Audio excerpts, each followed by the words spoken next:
Alright guys, so we're going to start off here by setting up Firebase, which is a cloud-based NoSQL database. And it's not just a database, actually. It includes all kinds of stuff: authentication, storage, you can store files, hosting, testing. Pretty much, it's pretty much a complete back-end platform that you can use with your applications. And for what we're using it for, it's absolutely free, so you don't have to pay anything. It's actually part of Google. You can see the URL is firebase.google.com. So all you need is a Gmail or a Google account. All right, so I'm already logged in, and what I'm going to do is click on this Go to Console up here, and that's going to bring us to our panel, our console. And you'll see I have a project here called Client Panel Dev. This was the dev database or the dev platform that I used to create this project. So we're going to create a brand new one here, and I'm going to call this one just Client Panel. All right, so let's go ahead and create a project. And apparently you can have 5 free projects. Alright, so once you create your project, it's going to take you to something like this. Now if I click on this Add Firebase to your web app, this is where you're going to get all your API key info. You're going to need this stuff later. Alright, so just take note of that. Now what I want to do is set up authentication from Firebase, because there's a ton of different ways you can set up authentication. If we go to sign-in method, you'll see we can use an email password, which is what we're doing, but you can also use a phone number, you can use Google, Facebook, Twitter. There's all kinds of stuff. So we're just going to enable it for email and passwords. I'm going to click this pencil icon and then just enable and save. Okay, now the next thing we want to do is create our actual collections or databases. So let's go click on database, and we're basically going to have a client's collection. Okay, so it's basically going to be a JSON array with a first name, a last name, email, phone number, and balance. Okay, so what I'm going to do is actually import some JSON, and you should have a JSON file, a clients.json file in your project folder.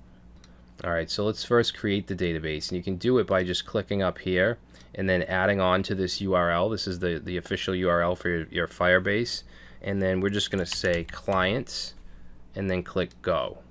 Okay, and now we have an empty clients collection. So I'm going to click on right here, import JSON, and I'm going to browse for my clients.json file, which I should have on my desktop, I believe.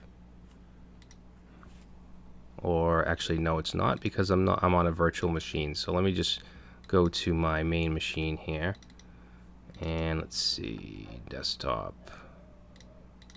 Okay, so I have clients.json. I'm going to import that, click import, and now we have 2 entries. Okay, so in Firebase you have what's called a key, which is kind of like a unique ID.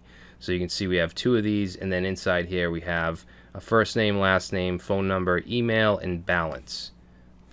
So that's the model for our clients in our application. Alright, so we're almost done here. The last thing I want to do is just create an initial user to work with. Alright, now I'm going to show you how to create a registration form for our application, but when you're building something like this, like a back-end panel where you manage clients and stuff, you usually don't want people to be able to register. But I do want you to know how to do that in case you do want it. So we are going to do it, but I'm also going to show you how we can easily disable it. We're going to build it in a way so that we can disable the registration. But we need an initial user to work with. So let's go add user. And for the email, I'm just going to say, I'm just going to do brad@gmail.com, which isn't a real email address, but that's fine. And then 123456 for the password. So we now have a user for Firebase. So what I want to do now is I'm going to click on database, and then there's a rules tab up here. So I'm going to click on that. And basically what these rules are saying here is that in order to read or write to our database, we need to be authenticated. And that is what I want. We don't want users to be able to see clients or write, add clients or anything unless they're authenticated. But when we start off, we're not going to have that authentication in place, because I'm not going to do that first. So what I'm going to do is, for now, I'm going to set these rules. I'm going to set this to true, and I'm going to set right to true. And what this is going to do, actually we don't want the quotes. What this is going to do is it's going to allow us to read and write to the database no matter what, okay, whether we're authenticated or not. All right, and then once we get the core functionality of, fetching the clients into our application and all that, then we're going to implement authentication, and we'll come back and we'll change this back. So let's go ahead and click publish, and I believe we're going to get a warning. Yep, see, your security rules are defined as public. Anyone can read or write to your database, and that's fine for now. So let's just click dismiss, and then that should be all set. All right, so now what I want to do is just generate our application. All right, so let's go ahead and go to our terminal here, our command line. I'm in my projects folder, and I'm just going to use Angular CLI, and I'm going to say ng new, and we're going to call this client panel. All right, and that's going to generate a folder called client panel with the default Angular files and folders.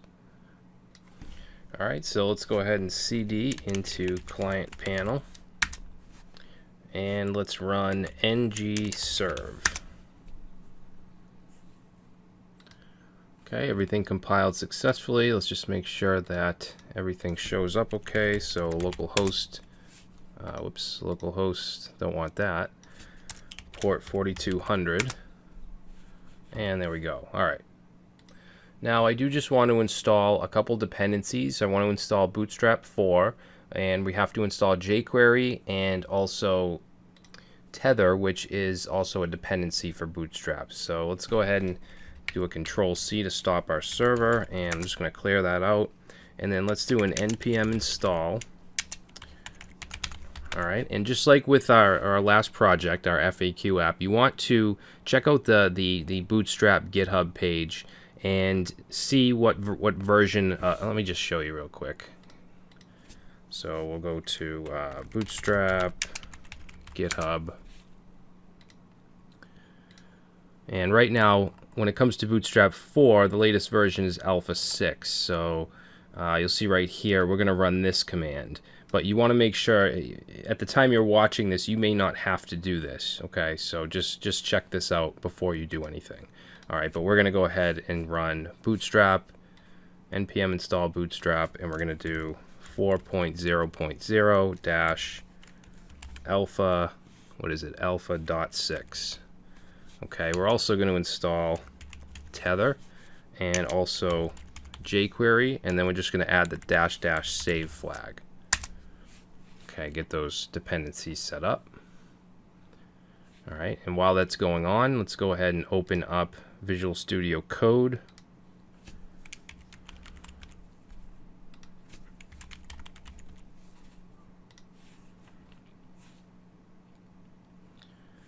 Okay, and I'm going to open up, let's close that. Let's open up that folder.